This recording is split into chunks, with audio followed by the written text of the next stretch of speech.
Yaba mfowethu, ngihleli lapha ngibuka amavidiyo kuvela nayi imbongolo le kuthiwa uZanele. Asikho isiphukuphuku esinjengoZanele kulo mhlaba.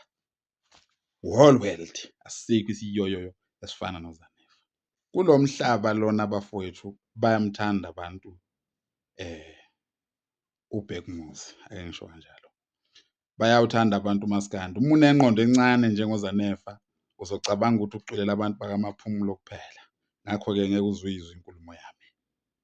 Futhi kulezi insuku ngikhuluma iqiniso elimsulwa. uZanele lo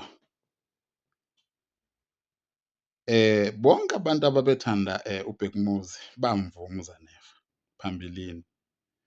Wayichithela yena abalandeli. Uyisiyoyoyo nje, ubhizi ngey'nyokanyoka, ubhizi ngengwazi iy'nyokanyoka. Uyozefa eshaya yona le nto.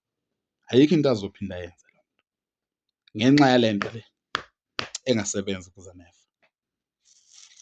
Womhlonipha omunye umuntu. Udlala kanjani udakiwe?